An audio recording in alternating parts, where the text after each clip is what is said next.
जम्मू कश्मीर बीते 5 साल में काफी बदल चुका है। अभी राज्य नहीं, केंद्र शासित प्रदेश है। राज्य में 10 साल पहले विधानसभा चुनाव हुए थे। तब इसके पास 2 झंडे थे, एक अपना और एक देश का। इसके पास अनुच्छेद 370 था, जो विशेष अधिकार देता था। पर एक कसक हर देशवासी को थी, वो ये कि एक देश में किसी एक राज्य का अपना अलग झंडा और विधान कैसे। खैर, अब जम्मू कश्मीर का ये अलग विधान खत्म हो चुका है। अब जम्मू कश्मीर केंद्र शासित प्रदेश है। ये बदलाव 5 अगस्त 2019 को हुआ था, जब अनुच्छेद 370 और 35 से हटाया गया। अब यहाँ 3 चरण में चुनाव होंगे, जो कई वजहों से दिलचस्प हैं। कुछ नेताओं के लिए कश्मकश है। इसकी वजह उनके कस्मे वादे हैं, जो अगस्त 2019 के आगे पीछे किए गए थे।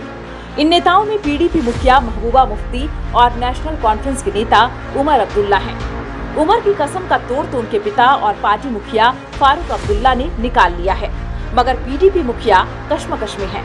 आइए जानते हैं किस नेता के क्या वचन वादे हैं, जिन्होंने उन्हें मझधार में डाल रखा है। उनका हाल न खाया जा रहा न उगला जा रहा जैसा क्यों है।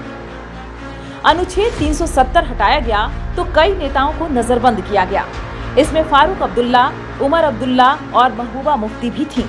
रिहाई के बाद उमर और महबूबा मुफ्ती दोनों ने कसम खाई कि तब तक विधानसभा चुनाव नहीं लड़ेंगे जब तक जम्मू कश्मीर को फिर से राज्य नहीं बनाया जाएगा। ये कस्में किसी बंद कमरे में नहीं, बल्कि जनता के बीच खाई गई थी। मतलब जनता इन नेताओं के शब्दों की साक्षी थी। अब इसी जनता की अदालत में उतरने का समय आ चुका है। चुनाव आयोग ने तारीखों का ऐलान कर दिया है। इस ऐलान से पहले उमर अब्दुल्ला के पिता, जो कि पार्टी के मुखिया हैं, उन्होंने बीते दिनों कहा था कि चुनाव लड़ूंगा। फारूक अब्दुल्ला का ये ऐलान उमर की कसम का तोड़ भी है, क्योंकि पार्टी मुखिया चुनाव तो लड़ ही रहे हैं। इससे ये संकेत जाएगा कि उमर अपने वादे के पक्के हैं।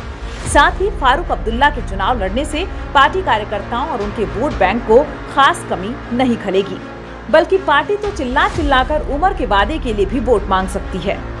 दूसरी तरफ महबूबा मुफ्ती के सामने स्थिति कश्मकश वाली है। वो वादा तोड़कर चुनाव लड़ती हैं, तो उमर चुनावी सभाओं में भारी पड़ सकते हैं।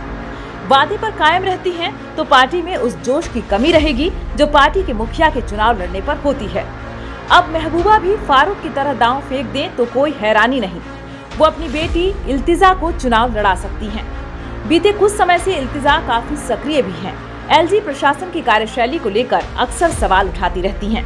हालांकि अभी तक तो पीडीपी मुखिया महबूबा मुफ्ती की सियासी स्थिति पर न खाया जा रहा न उगला जा रहा वाली कहावत सटीक बैठ रही है।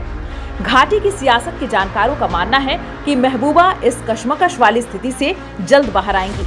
अगर वो ज्यादा देर करती हैं तो उन्हें ही नुकसान होगा, इसका उन्हें भी भान है। कसम के चक्रव्यूह से निकलने पर मंथन चल रहा है। जल्द ही वो निर्णय लेंगी। जम्मू कश्मीर की 90 सीटों पर 3 चरण में चुनाव होंगे। इसमें 18 सितंबर को पहले, 25 सितंबर को दूसरे और 1 अक्टूबर को तीसरे चरण की वोटिंग होगी। 20 अगस्त को अधिसूचना जारी हो जाएगी। 27 अगस्त तक उम्मीदवार अपना नामांकन करा सकेंगे। नाम वापसी की आखिरी तारीख 30 अगस्त होगी। इसके बाद चरण के हिसाब से वोटिंग, फिर 4 अक्टूबर को नतीजे आएंगे। बहुमत का आंकड़ा 46 है।